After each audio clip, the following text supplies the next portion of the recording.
श्रीमन्नारायण नारायण हरि हरि, भजबन नारायण नारायण हरि हरि।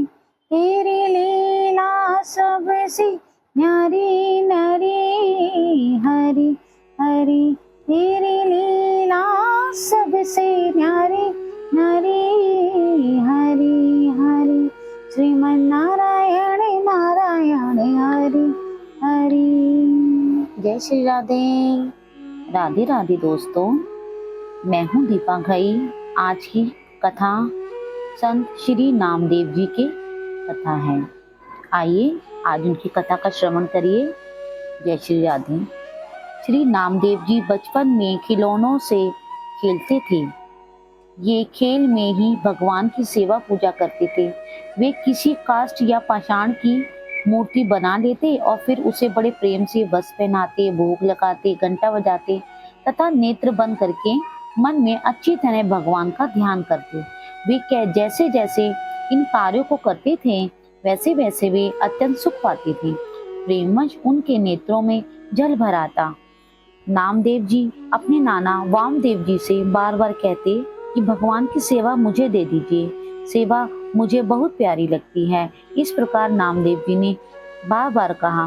कुछ समय बाद वामदेव जी ने नामदेव जी से कहा कि मैं एक गांव को जाऊंगा और 3 दिन में लौट आऊंगा। तब तक तुम भगवान की सेवा करना और भगवान को दूध पिलाना, स्वयं मत पी जाना। यदि अच्छी प्रकार से 3 दिन सेवा करोगे तो तुम्हें ही सेवा सौंप दी जाएगी।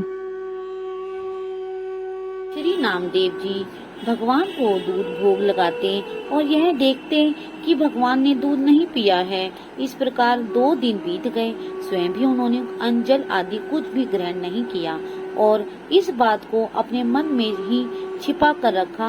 माता जी को भी नहीं बताया और भूखे प्यासे ही रात को सो गए, पर चिंता के कारण निद्रा नहीं आई। तीसरे दिन का सवेरा हुआ। फिर उसी प्रकार सावधानी से दूध को उठाया, इलायची, मिश्री, चीनी और आज प्रभु और भगवान को दिखाकर अपना गला काटने के लिए गले पर छुरी चलाना ही चाहते थे कि भगवान ने हाथ पकड़ लिया और कहा कि अरे ऐसा मत करो, मैं अभी दूध पीता हूँ। यह कहकर भगवान दूध पीने लगे। श्री नामदेव जी ने देखा कि ये तो सब दूध पी गए। तब बोले कि थोड़ा सा प्रसाद मेरे लिए भी रहने दीजिए, क्योंकि नाना जी के भोग लगाने पर मैं सदा दूध प्रसाद पीता था। चौथे दिन वामदेव जी गांव से लौटकर आए और नामदेव जी से अच्छी प्रकार सेवा की या नहीं यह पूछा, तो उन्होंने अत्यंत प्रसन्न प्रेम भंग से दूध पान लीला का सारा वर्णन किया। यह सुनकर वामदेव जी ने कहा, अरे मेरे सामने फिर पिलाओ, तब हम जाने।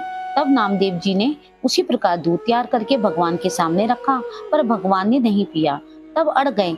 उसी प्रकार छुरी निकालकर गला काटने को तैयार हो गए कि कल तो आपने दूध पी लिया था प्रभु जी, पर आज नाना जी के सामने आप मुझे झूठा बना रहे हो, आपको दूध पीना ही पड़ेगा। बालक के प्रेम हट से प्रसन्न होकर भगवान ने वामदेव जी के देखते देखते दूध पिया और प्रसाद नामदेव को दिया। वामदेव जी ने सोचा कि मैंने जीवन भर सेवा की पर दर्शन नहीं हुए, आज बालक के प्रभाव से दर्शन हुए। इस प्रसंग के द्वारा भगवान ने यह दिखला दिया कि मैं भक्त के वश में हूँ, उसके प्रेम के कारण अर्पित होकर भोग को ग्रहण करता हूँ। बोलो श्री राधा रानी की जय। दोस्तों, आपको यह कथा कैसी लगी? पसंद आई तो लाइक करो, शेयर करो और सब्सक्राइब करो और कमेंट्स में राधे राधे लिखना मत भूलना। जय श्री राधे।